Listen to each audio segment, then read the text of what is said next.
அனைவருக்கும் வணக்கம். குரு வாழ்க, குருவே துணை. புத்தாண்டு பலன்கள் பார்த்துக்கிட்டு வரோம். அந்த வகையில இன்னைக்கு நாம பார்க்க போறது 8ஆம் எண். சனீஸ்வரின் ஆதிக்கம் பெற்ற 8ஆம் எண்காரர்களுக்கு வரக்கூடிய 2025 எப்படி இருக்கு அப்படின்னு பார்க்க போறோம். 8ஆம் எண்காரர் உங்களுக்கு அனைவருக்கும் புத்தாண்டு வாழ்த்துக்கள். இப்போ இதுல என்ன பார்க்க போறோம்?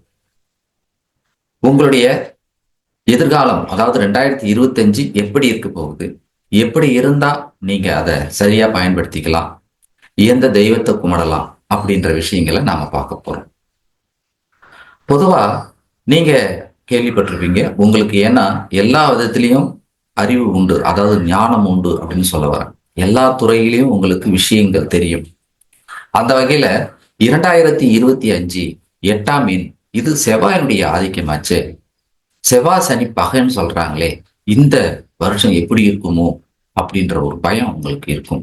அப்படி இல்லைங்க, உங்களுக்கு நல்லா இருக்கும். எப்படின்றத சொல்றேன், பொறுமையா வீடியோ முழுசும் பாருங்க. பொதுவா 8 அப்படின்னு சொன்னாலே சனி, சூரியனுடைய பிள்ளை. அவர் ஒரு ராசியில 2.5 வருஷம் பயணம் செய்வார். மந்தமா இருப்பாங்க. அப்போ இவங்க பாத்தீங்கன்னா எதையும் மெதுவா செய்வாங்க, ஜெயிச்சிடுவாங்க.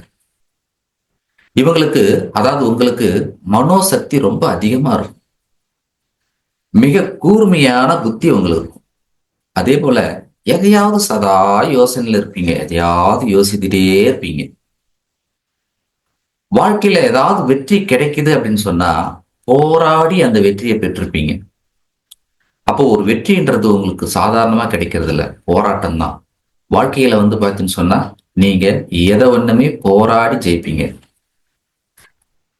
உங்க உலகத்துல, உங்க கற்பனை உலகத்துல உங்களை ஒரு தனி மனிதனாகவே பார்ப்பீங்க. எது எப்படி இருந்தாலும் உங்களுக்கு இறைபக்தி உண்டு. எந்த சூழ்நிலையும் நீதி நேர்மையோட இருப்பீங்க. ஒரு சிலருக்கு மட்டும்தான் ஏமாற்றல், மற்ற விஷயங்கள் இருக்கும். அது சனியுடைய ஆதிக்கத்தை பொறுத்து இருக்கும். மொத்தத்துல இந்த சனி ஆதிக்கம் பெற்றவங்க தான் நீதிபதியா இருக்கிறாங்க அப்படின்ற நல்ல விஷயத்தையும் நம்ம சொல்றோம். இப்பேற்பட்ட நல்ல ஒரு அமைப்பு கொண்ட உங்களுக்கு இந்த வருடம் எப்படி இருக்க போகுது அப்படின்னு பார்க்க போறோம். 2025 இப்ப நாம 8ஆம் எண்காரர்களுக்கு பார்க்கிறோம்.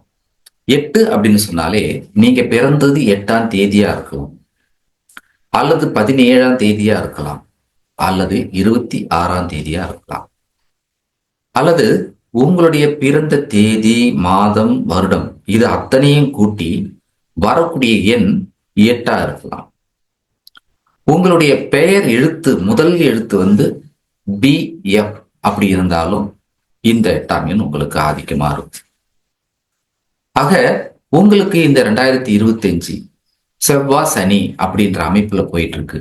நாம ஏற்கனவே சொல்லியிருக்கோம், 2025 செவ்வாய் அப்படின்னு சொன்னா கூட ஹீப்ரு கணித முறை பிரகாரம் ராகு. அப்ப மேலோட்டமா பார்க்கும் பொழுது ஒரு போராட்டம் நிறைந்த ஒரு வாழ்க்கையா தெரியும். இந்த வருடம் எப்படி இருக்க போகுதோ அப்படின்ற வியக்கங்கள் இருக்கும். ஆனா சனி பாத்தீங்கன்னு சொன்னா பேக்கெண்ட்ல இருக்கிற ராகு ஃப்ரெண்ட்லியா எடுத்துக்குவார். அப்ப நீங்க வாழ்க்கையில ஜெயிக்கணும் அப்படின்னு சொன்னா முதல்ல பாத்தீங்கன்னு சொன்னா இந்த பயத்தை தூக்கி தூர வச்சிடணும். பயத்தை தூக்கி தூர வச்சிடணும்.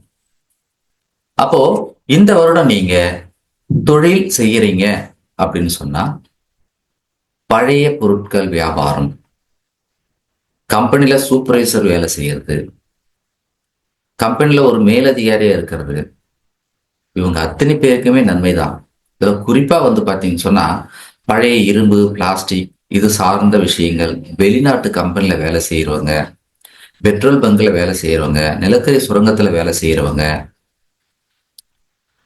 அடுத்து ஜோதிடர்கள், மாந்திரிக சம்பந்தப்பட்ட வேலை செய்யறவங்க, மருத்துவத்துறையில இருக்கிறவங்க, போதை வஸ்துக்கள் விற்கக்கூடிய இடத்துல இருக்கிறவங்க, இவங்க அத்தனை பேருக்குமே நன்மை. யார் கவனமா இருக்கணும் அப்படின்னு சொன்னா போலீஸ், ராணுவம், செக்யூரிட்டி வேலை செய்யறவங்க இவங்கெல்லாம் கொஞ்சம் கவனமா இருக்கும். அப்போ வண்டி வாகனத்துல போகும்பொழுது கொஞ்சம் கவனமா போகணும், அவ்வளவுதான். மற்றபடி நாம சொன்ன இந்த துறையில உள்ளவங்களா வெற்றி வாகை சொல்ல போறாங்க. குடும்பம் அப்படின்னு பார்த்தோம்னா குடும்பத்துல வாக்குவாதங்கள் இல்லாம இருக்கும். ஏன்னா வாக்குவாதத்தால குடும்பத்துல பிரிவினை உண்டாகிறதுக்கு வாய்ப்பு உண்டு.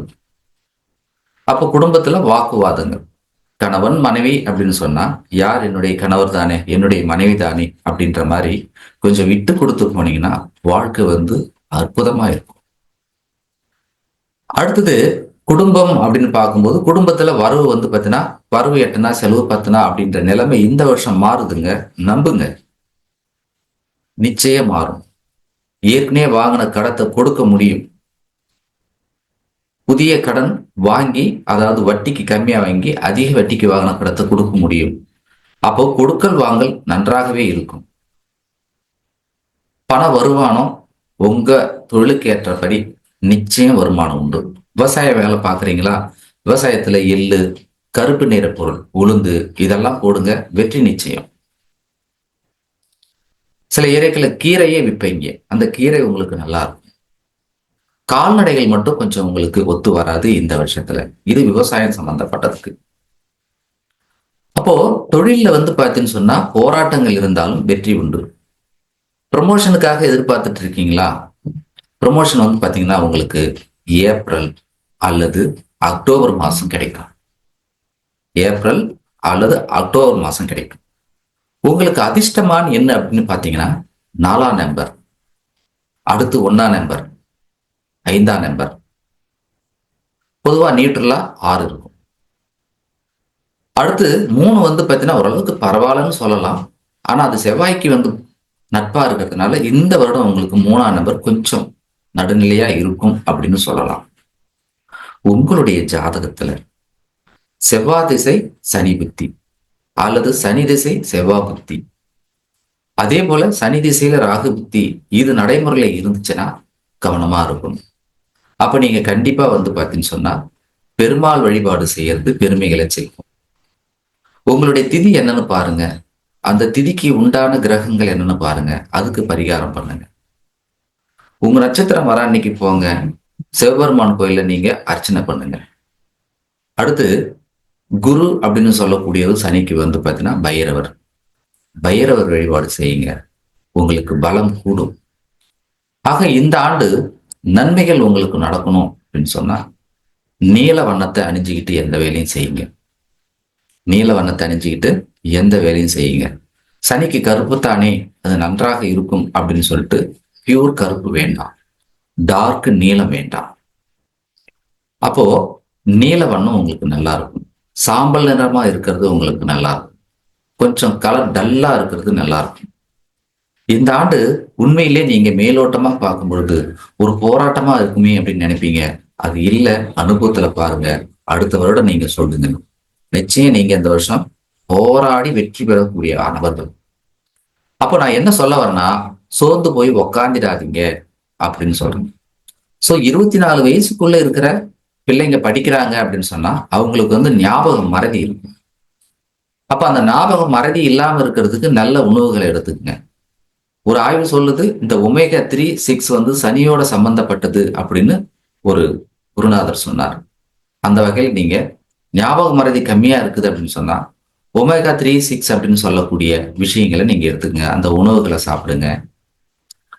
நல்ல ஒரு டாக்டர் ஆலோசனை பண்ணி அதை வாங்கி நீங்க சாப்பிடலாம். அடுத்து முளைகட்டிய தானியங்கள், அதாவது குறிப்பா பார்த்தீங்கன்னு சொன்னா பச்சை பயிர் உங்களுக்கு அற்புதமான பலனை கொடுக்கும். இது படிப்புக்கு. தொழில போராட்டமா இருக்கு அப்படின்னு சொன்னா ஆஞ்சநேயர் பார்த்தீங்கன்னு சொன்னா சுமையை தூக்கிட்டு போற மாதிரி பறக்கிற மாதிரி ஒரு படம் இருக்கும். அந்த படத்தை வீட்டுல வைங்க, தீபம் ஏத்துங்க, வாழ்க்கையில உங்கள் தொழில் அற்புதமா இருக்கும். குடும்பத்துல எனக்கு போராட்டமா இருக்கு, எனக்கு எங்க மனைவிக்கும் எனக்கு என் கணவருக்கும் பிரச்சனையாவே இருக்கு, அது எங்க டைவர்ஸ் ஆயிடுமோ அப்படின்ற ஒரு பயம் இருக்கு அப்படின்னு நினைக்கிறீங்களா? உங்களுக்கு என்ன பரிகாரம் பாருங்க, அற்புதமான பரிகாரம். அர்த்தநாரீஸ்வரர் வச்சு நீங்க வழிபடுங்க. அர்த்தநாரீஸ்வரர் கோயிலுக்கு போங்க, பள்ளி அறை பூஜையில கலந்துக்குங்க. இப்போ 8ஆம் தேதி பிறந்தவங்களுக்கு இந்த வருஷம் எப்படி இருக்குன்னா முழு சனி ஆதிக்கம் கொண்டு வாங்க. லேசியா இல்லாம, சோம்பேறித்தனமா இல்லாம நீங்க சுறுசுறுப்பா இருந்தீங்கன்னா வெற்றி இந்த வருடம் நிச்சயம். 17ஆம் தேதி பிறந்தவங்க போராட பிறந்தவங்க, எதை ஒன்னையும் போராடி ஜெயிச்சிருவீங்க. 17ஆம் தேதி பிறந்திருந்தீங்கன்னா போராடி வெற்றி பெற்றுவீங்க. போராடி உங்க இடத்துல இருக்கக்கூடிய உங்க சமூகத்துல ஒரு வெற்றியாளராக தான் நிச்சயம் நீங்க இருப்பீங்க. நிச்சயம் 36 வயசுக்கு மேல நீங்க ஜெயிச்சிருப்பீங்க. இந்த வருடம் எப்படி இருக்கு போக்கு? 1-8 சனி கேது. அப்போ தொழில்ல மட்டும் ப்ரொமோஷன்ல தடை தாமதம் இருந்துகிட்டே இருக்கும். அப்போ 17ஆம் தேதி பிறந்தவங்க சிறப்பு வழிபாடு அப்படின்னு சொல்லக்கூடியது சித்தர் ஜீவ சமாதி வழிபாடு சிறப்பை தரும். 26ஆம் பிறந்தவங்க சந்திரன் சுக்கிரன்.